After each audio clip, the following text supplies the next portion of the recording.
Yeah, Coach Kia, what up? Talking about that good money. What we talking about? We talking about philanthropy. Coach Kia Kroon playing A, B, and a C. It's no fantasy, she can make it reality. Best in the field like a first string athlete. Fundraising and marketing, she can tactical. Tackle your issues with a playbook so your cash can grow. She can show you just what to do. Coach Kia Kroon, when she touch down, it's a W. Coach Kia, put me in the game, Coach. Coach Kia, put me in the game, Coach. Coach Kia, put me in the game, Coach. You an all-star, show me how the game go, go, go, go, go, go. Hello, hello, hello. It's your favorite fundraiser, Kia Kroon. You already know what it is, the fundraising and marketing playbook, back with another exciting pod for you. Because 'tis the season. That's right, 'tis the season. And I'm going to give you a little hint into what we're going to talk about. Well, I think I just did. I said 'tis the season, right? And if you're a fundraiser, you know what season it is. But before we get into today's exciting and fun discussion, it's my pleasure to welcome you to Winning Wednesdays, where we share tactical fundraising and marketing plays to help fundraisers win big. Why? Because our motto is just win, baby. It's that simple. I'm channeling my Al Davis, and I'm an Oakland girl, so I have the rights to do that. Yes, I do. The fundraising and marketing playbook is all about converging the worlds of fundraising and marketing for social good. And the fundraising and marketing playbook is sponsored by Kia Kroon Fundraising and Philanthropy, a Black woman-owned fundraising firm rooted in equity and inclusion. Why? Because inclusion is as inclusion does. And my sponsor, Bonterra, a social good software company dedicated to powering those who power social impact with best-in-class case management, corporate social responsibility, fundraising, and engagement solutions. That's what we do. And it doesn't get any better than that. Is there anybody on the line? I know we're a couple of minutes late. A sister had a couple of technical difficulties, but I'm not for it. You know, we just press on and forge forward. And here we are. But anybody that's out there on the line, tell me, where are you winning from? What you working on this week? Where are you repping? What agency you repping? Talk to a sister in the chat. Holler at me. So I gave you a hint into what today's discussion is about. 'Tis the season. If you're a fundraiser, I'm sending you a hug, because this is by far one of our most busiest times of the year. I got your back. And my guest has got your back. I am pleased to introduce Janet Cobb. Oh, that was not the right one. Okay, that's the right one. I'm pleased to introduce you to my colleague, fundraising coach, Janet Cobb. She is an esteemed, highly sought after fundraising coach with Bonterra. Janet, how you doing today?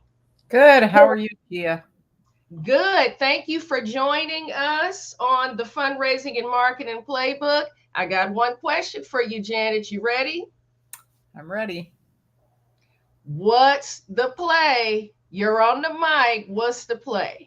The play is year-end fundraising and how to win. Year-end fundraising and how to win. Woo, woo, woo! We're laughing and smiling, Janet, but it's a lot of folks that ain't. It's a lot of folks that ain't, you know, because 'tis the season, right? Yep. 'Tis the season. It's a lot that goes on behind the scenes, behind those appeals that we're going to be getting in the mail, right? Those beautiful, ornate, those colorful, impressive, attention-grabbing envelopes. There's a lot that goes on behind the scenes. So, Janet, let's talk about it. End of year. What's the, because I know you work with nonprofits of all sizes, right? Or do you have a specialty? My specialty tends to be the really small ones, early stage or small, as far as size goes. Yeah, that would be. So for those, we call them growing nonprofits at Kia Yes. Krum Fundraising and Philanthropy, in the spirit of assets framing, because we look at the potential that they hold to make a difference, right? Why do so many growing nonprofits not participate in year-end giving? And what would you say to them? Well, most giving happens at year end. So if you aren't participating in some way, shape, or form, you're missing an opportunity that is sort of naturally exists. And I think some of year end fundraising is a hangover from back in the day when, tax cuts, tax incentives were really big. Everybody was getting in their donations before they filed their taxes or before the tax deadline. Now it's less so that, but by habit. We do a lot of asking in December, but also people are feeling generous in December. So you got to get in there. You got to get in the game, right? You got to get in the game. And you got to get in the game. You're giving some really, really great game in terms of encouraging growing nonprofits to get in the game. So, what can you share in terms of where to start for a growing nonprofit, for instance, that's saying, you know what? I think I want to try this year-end fundraising strategy. I want to do something I've not done before. Um, I'm even want to get in, the game for Giving Tuesday, right? Where would you guide them, or what guidance would you offer them? So if you're talking about Giving Tuesday is fundamentally came about and is designed as an online kind of campaign, an online movement, so to speak, right? So you want to make sure that you're present online. If you don't have an online presence, Giving Tuesday is going to be difficult. You can really use email to help motivate, but the critical piece then would be to get other people who believe in your cause and care about what you care about to fundraise on your behalf, right? So it's about radical generosity and motivating the masses, right? It's the power of the collective.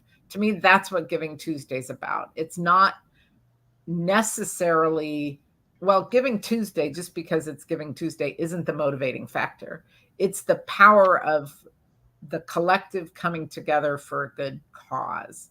So who are your people that will go out there for you and rally the crowd, right? Who are the cheerleaders, to use the gameplay analogy, right? Who are your cheerleaders? Yeah. Who are the ones who are, getting the cry out that, hey, you're doing a good thing. Let's go support them. Let's be their fans. And you show your fandom by making a donation. And Giving Tuesday is about small donations, if possible. Now, Giving Tuesday was very much impacted by Facebook because Facebook started offering matches, and that grew the size of everybody's, fantasy around what they could do on Giving Tuesday. But you can do that on a smaller scale, even within your organization.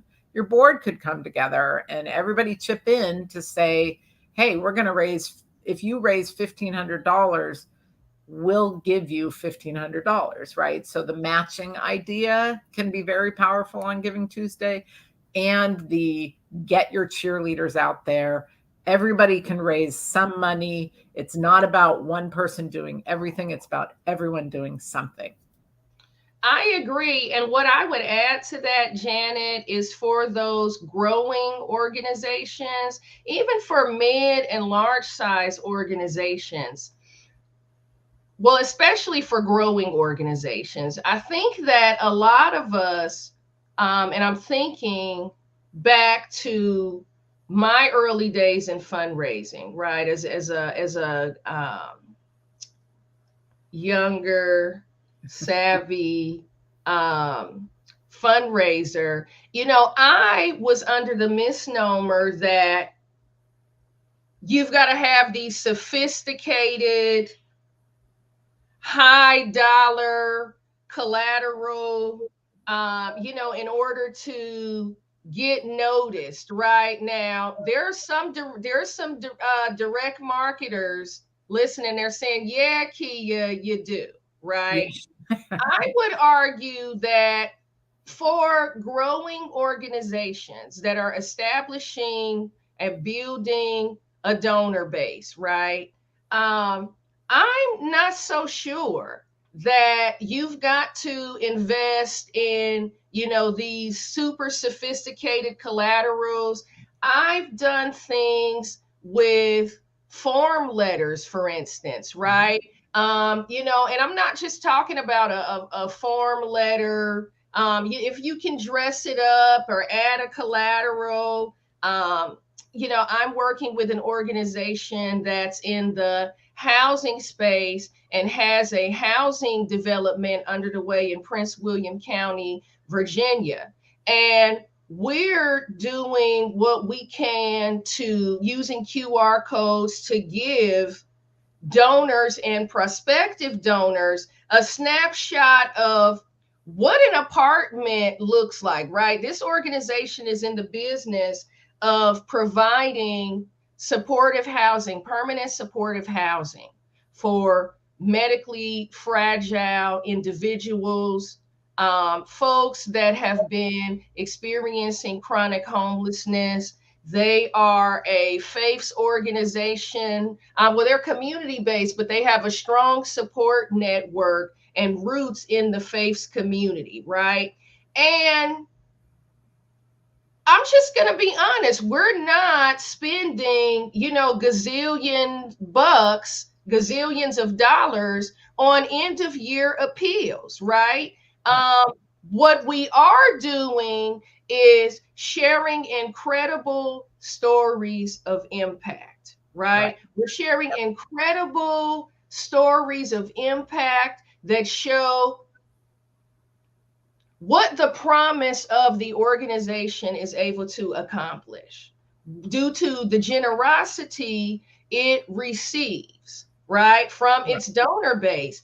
And again, not the most fanciest, schmazziest, but it's not too shabby either, right? It's Right. something that if you received it in the mail, Janet, you would say, okay, this is good, and I'm really intrigued by this amazing story. I Right. think I want to give. I think that I'm motivated to make a gift because I know as a result of my giving, I know that a family can eat for a week, Right. right?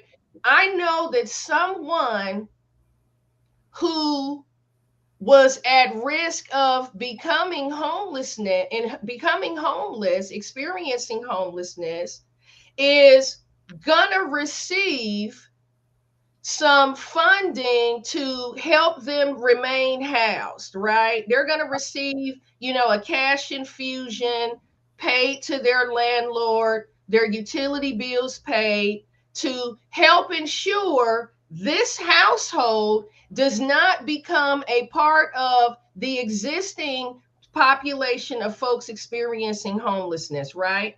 Right. Yeah. The big thing is the story, right? It's why you're doing what you're doing, why you need the money, not even what you're doing so much, but ultimately why, right? It's for your example, it's keeping people out of homelessness, not exacerbating the problem of, more people not having a home, right? Every organization needs to get at fundamentally what they believe that is driving them to do what they do, and sharing that with the prospective donors so that the donors can connect with them on that level, and then know, like you said, the possibility. If I give today, good things are going to happen, right? I can be part of the solution to whatever the cause area is: homelessness, food, breast cancer, you know, any of those things are going to be about helping the donor to connect to the impact they're having on other people's lives, right? We got to remember, as organizations, people are not so much giving to our organization as much as they are giving through it, right? They want to do a good thing in the world.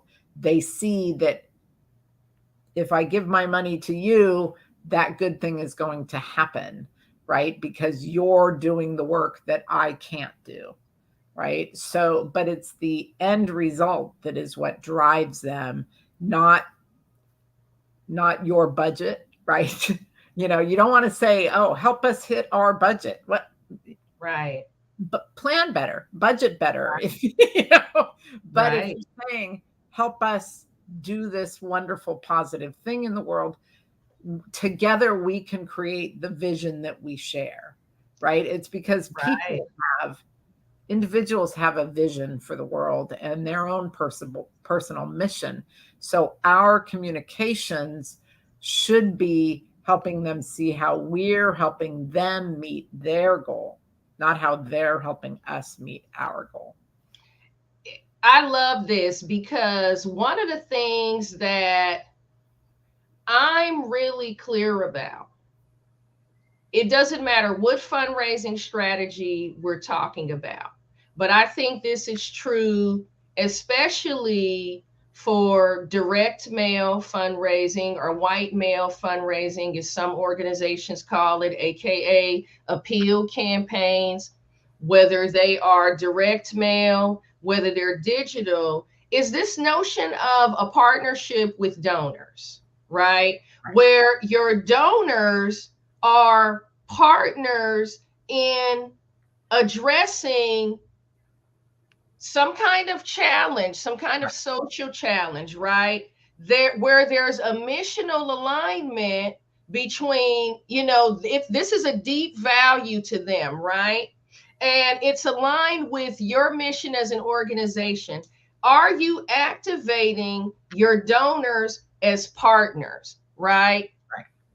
Offering them an in into achieving a social return.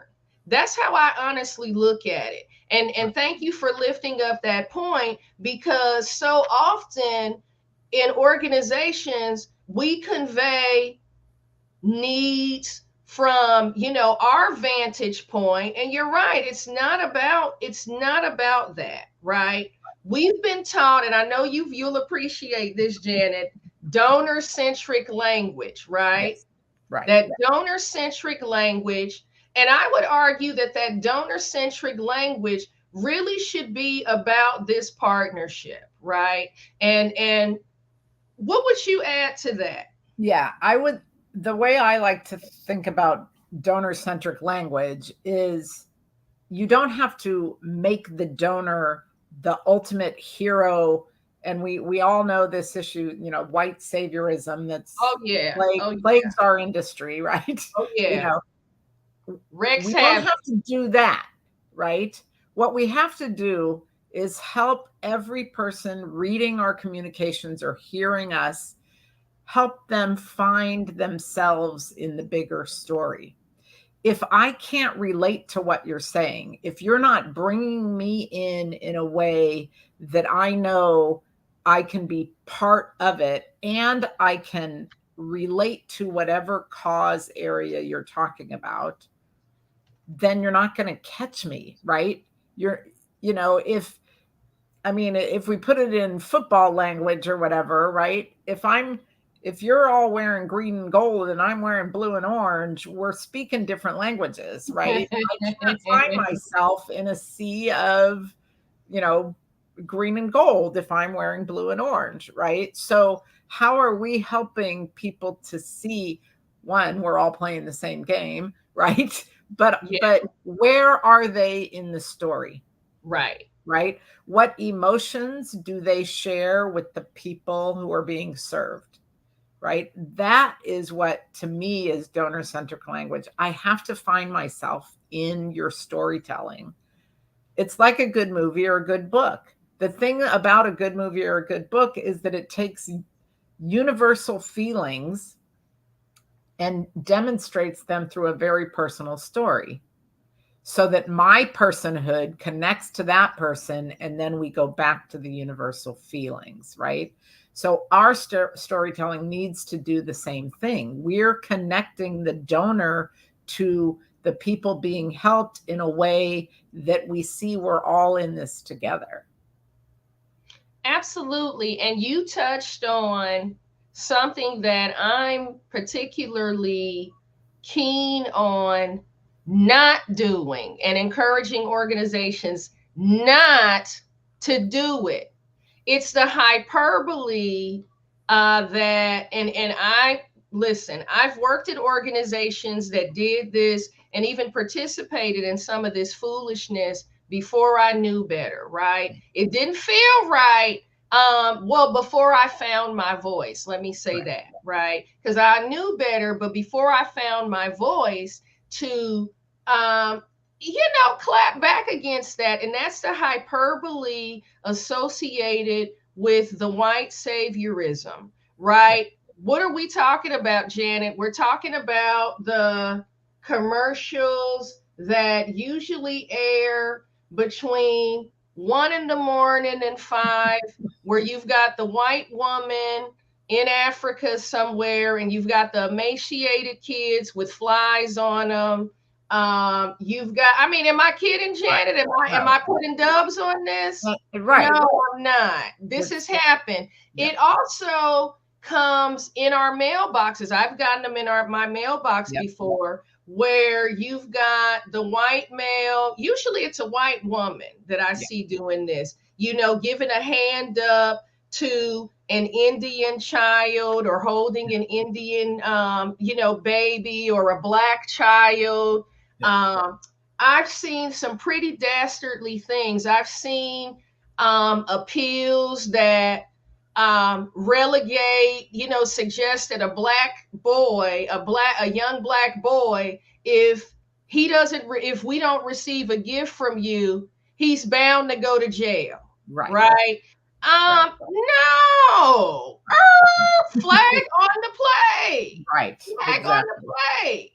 Yeah. Flag on the play. And even if it's not that blatant, it's still, there's threads of it, right? When all of the pictures in the appeal, the people in authority, the people in power, the people being generous are all white, and everyone being served is a person of color, right? There are no professionals of color, right? There are no, I call my clients out on it when I see their brochures and their appeals, and I'm like, you have no people of color in your leadership, in your volunteer base, like, really? Like, and you only, right?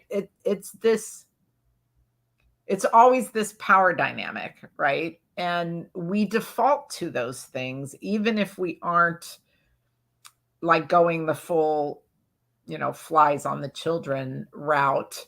We still need to be very careful about how we're framing the people being served. And to me, I think the big thing is making sure we're pointing the finger at the culprit. Yes. Right? It's, how did these situations come about?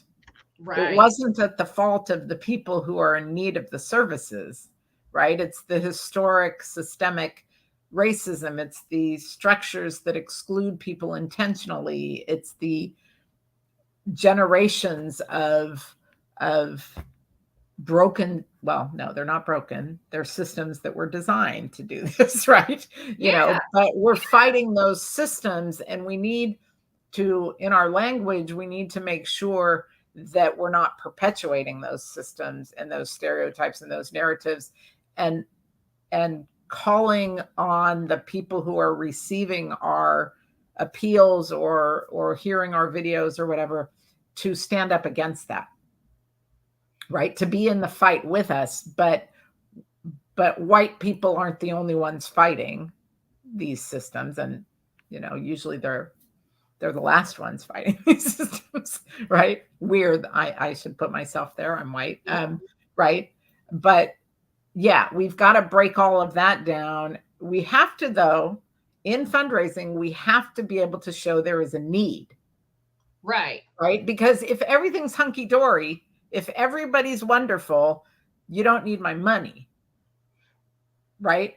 Right. So I want to be careful here because what I'm hearing you say, you said something very, very salient.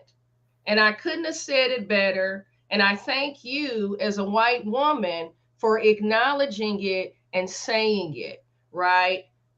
You said that if we point at the systems and structures and speak to those instead of, in so many words, denigrating those that are oppressed and afflicted, then we're on the right track. The example that I often use when we're talking about this is me, right? I grew up in East Oakland during the height of the crack epidemic, the war on drugs, if you will. I'm not going to go into that. that's a And whole because thing. we know that whole story, right? We know that Here, whole story. let's start a war and then call it. And then call it the war on drugs, right? I was born into extreme generational poverty. And I ask people, was I a poor kid?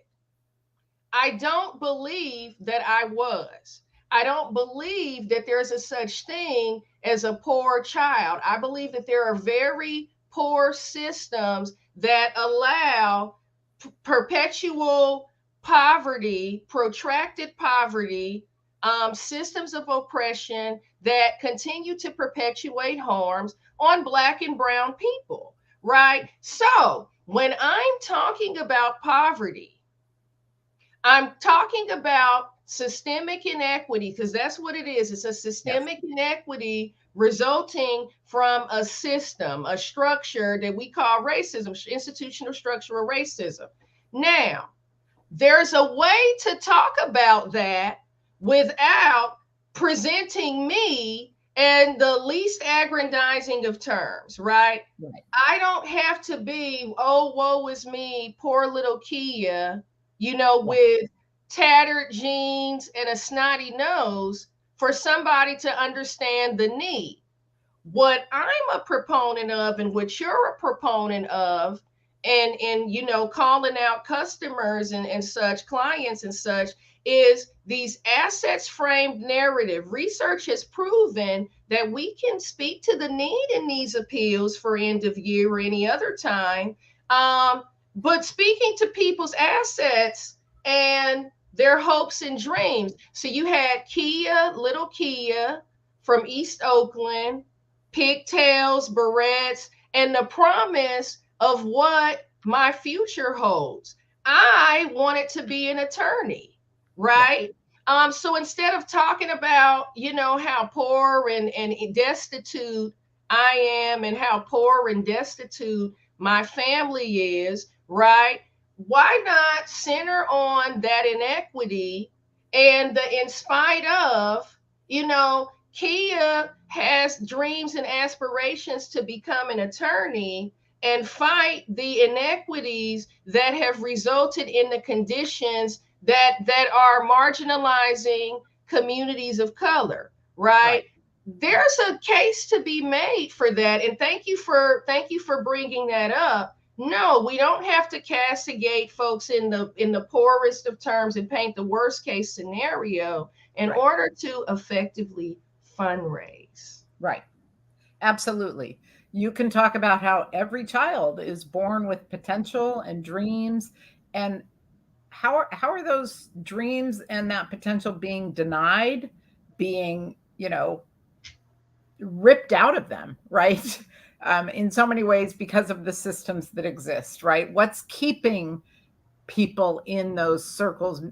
The genius denied, the dreams deferred, these things focus the strength and the power and the intelligence and again the common humanity, right? Absolutely. I You felt know that in my soul when you said that, the common humanity. Thank you. This is what filling my you were born in East Oakland with the same dreams as someone born in Nantucket or whatever, the Hamptons or whatever, right, right? What's the difference? right, Right? The difference is the systems, not the child, right. right? It's the access, it's not the child, It's the right? access. And so as fundraisers, we have to make sure that we are first, we believe it, right?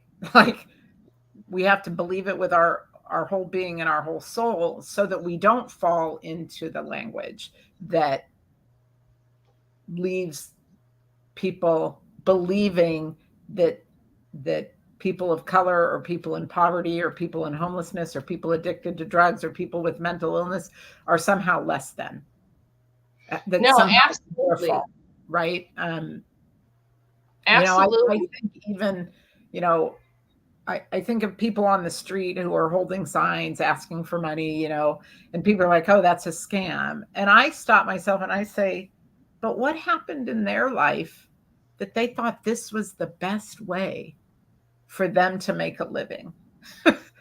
Right. Right? Like Right. Right. I've been hard on cash before, Yeah. and I didn't think my best solution was to go try and scam someone, right? So there are things that were done to people, things that the trauma that people experience and things lead them to make decisions and choices, right? None of it is their fault, right? So we have to remove blame and stigma from all of the social service kinds of organizations that are out there trying to raise money. You want to make sure that you're not putting the blame on the person being served. You have to help people who aren't every day in the system, right? Who aren't working with people every day, who are off living their lives. That they care, but they don't know about it. They don't understand the systems that cause these problems, right? We have to help them. We have to Absolutely. educate and help them get it, right? Um, because that's what's going to move them to say, "Oh, I can act to make the difference." Yeah, and very much, and continue and list them as a partner in, Right. a resolution that will achieve a social return. The last thing that I want to talk about briefly, and I know you'll appreciate this, Janet, is that call to action. Yep. A clear and compelling call to action, right? Um, I've read appeals and I've been like, okay, well, what are you asking me to do? Are you asking me to, what are you asking me to do? Right. Right? I think the last thing we want to do is have a prospective donor or even an existing donor confused in terms of what our ask is. Any Right. words of wisdom on that, Janet? So a couple things. Have one purpose for anything you write at any time of year. One purpose, right? And the person should know the purpose from the get-go, right? So if the first 3 paragraphs of your appeal are thanking them for their previous gift, nobody reads the whole thing. So they just received a thank you letter because they never got to the point where you're asking them for money, right? So you got to make sure that they know right up front that you are asking them to give you monetary support, right? How you Absolutely. do that, you got to wordsmith it, but don't be confused. Also, don't create a scenario that causes what I would call choice paralysis, right? You give five Mm. or 10 or 15 or 200 or $400 today. Which do you want me to do? Right? Don't be afraid that someone who could give you $500 is not going to give you $500 because you asked for 50. I can do the math. If $50 feeds a family of 5 for a week, then $500 feeds them for 10 weeks. I can do my own math. I don't need you to do it for me. Don't give me too many choices, those sorts of things. Clear Right. call to action. And if you're segmenting your Yes. donor base, then you're writing a letter to people who are more likely to give 50 or 100. You give them one appeal. You give people who are giving 500, 1,000 a whole other appeal, because the impact that they will have can be very different. So you're telling a different story. You're framing it differently depending on what their history shows is their capacity and propensity to give.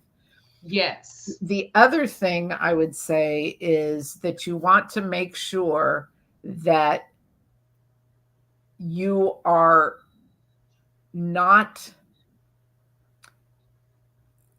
how do I put this? You're not creating a call to action that gets so muddled down in, so at this time of year, would you please consider maybe possibly, right? Right. Right. I see these Right. long convoluted sentences of, Right. if you find it in your heart and God so, directs you, no, just say what you want, right? Just Just tell me ask. what you want, right? And don't say no for anyone. Make sure your volunteers are getting this. Make sure everybody is getting this. Don't say no for anyone. Yes. And then Don't. the final thing I would say is that you on this point is that you want to make sure that your call to action keeps people in their hearts, not their heads. You said confused people don't make decisions, and confused people don't drop into their heart and give. Small giving, right, is an impulse gift. It's an impulse buy. Now, if you're talking to someone about giving 10,000, $100,000, that's a decision. For me to give $50 is an impulse based on my emotion, right? So you got to keep the call to action rooted in the fact that they want to create a world they believe could exist, Absolutely. right? I love that. Create That's the world where you're that you keeping could it. exist. I like that. That's what you're doing when you're fundraising. You have a vision of the world you believe can exist. If we work together, we'll get closer. We'll get there one day. I listen, this is the best job ever to me. Fundraising found me. I wasn't Right. looking for it. And I love the fact that a girl that grew up in poverty can help marshal resources to help lift other people out of it and ensure that some people don't experience it, right? Um, yeah, I think that fundraisers are very, very special in that regard. You said it all, helping donors to see that they can create the world that they believe exists. Right. We're all trying to get to our promised land, right? Like whatever that is personally, for some people it's, homelessness. For some people it's getting rid of cancer, right? Like, but there's a promise there Yes.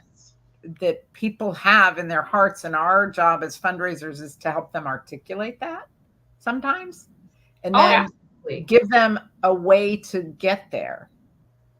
Because if I'm busy making a living to feed my family and do all these things, it doesn't mean I don't have it in my heart to solve a social problem, a social ill, but I don't know how. So Mm, if I get your appeal and you're giving me a way how to do it, why wouldn't I give you my money? right, right, Right? right. Right. Don't be afraid to ask, folks. No. Folks are accustomed to being asked. I think that they have a lot more patience than we give folks credit. Um, I would add to this, and as we prepare to close, folks, don't be afraid to ask. That's what we're in the business of doing. Like Janet pointed out, is giving folks an entree to demonstrate generosity, to achieve a social return or for social good. Um, well, I have enjoyed hanging out with you, Janet. Thank you so much for joining me. I think that we left the good people out there with, some pointers, some insights. Let me just quickly recap. We talked about the story, the why, right? Being that compelling story. We talked about let me get there we go. The story, the why, right? We talked about how that story should enlist donors as partners, right? Like success partners or social good partners, using that good old donor centric language in assets framed narratives. I'm doubling down on that. We don't need any hyperbole or white saviorism or anything like that, right? And we talked about the importance, if you can, if you're not quite there yet, don't be discouraged, Yeah. right? But if you find that you have a donor base of regular donors, making those smaller dollar gifts, mid-level donors, major donors, to the degree that you can version those appeals and you can change out those gift arrays. If you worry about sending somebody an appeal and, well, will they give a smaller gift if they get this appeal? You can version those treatments, right? Even if it's just so much as changing out those gift arrays, for instance, Right. right? And, a couple of other special touches. We talked about the clear call to action, folks. I don't want to be confused about what you want me to do. How will Right. my gift make a difference? And lastly, don't leave anyone out. I Right. think we left some really solid nuggets. Again, thank you, Janet, for coming. Any Thank you final for having words me. before we get out of here? Thank you for having me, Kia. And to those out there who are working on year-end appeals and year-end fundraising, I would also like to just add that to be sure to take time to take care of yourself. Oh, yes. Oh, All yeah. of this is going to be here when you get back. Right? Like, you know, don't kill yourself in the hopes of saving someone else. Like, Right. none of that works. No So, martyrdom. No right, martyrdom. This is right. noble work, but we want you to be alive and enjoying your time with your And family healthy. and healthy. And if you're working someplace that doesn't, talk to me offline and I'll tell you what I think about that, because self care is very, very important in this work, right? And it Um, doesn't have to be, you don't have to fly to Puerto Rico, right? Like yesterday, I was talking to a client. She was bedraggled, for lack of a better word. She just felt like nothing was working. I said, "It's sunny outside. Please just go for a 20-minute walk. Just go." Like, just go. and she said, "Thank you for giving me permission." So I'm giving you all permission to go for the 20-minute walk or the 20-minute swim or the 10-minute nap or 20-minute nap. Do it. Do it. Just do it. Just do it. Just do it. To steal Well, Nike's phrase. just do it, right? Well, they're not underwriting this enterprise. But yes, it was very much. I'm glad I could give you a laugh. I'm glad I could give you a laugh. But no, what you say is absolutely right. We want you to be doing this work at your best. We want you to win. And wins include those personal wins and taking care of yourself. So Absolutely. without that, see you next time. And just like that, we're out of here. Yeah, Coach Kia. What up? Talking about that good money. What we talking about? We talking about philanthropy. Coach Kia Kroon playing A, B, and a C. It's no fantasy. She can make it reality. Best in the field like a first string athlete. Fundraising and marketing, she can tactical. Tackle your issues with a playbook so your cash can grow. She can show you just what to do. Coach Kia Kroon, when she touch down, it's a W. Coach Kia, put me in the game, coach. Coach Kia, put me in the game, coach. Coach Kia, put me in the game, coach. You an all-star, show me how the game go, go, go, go, go.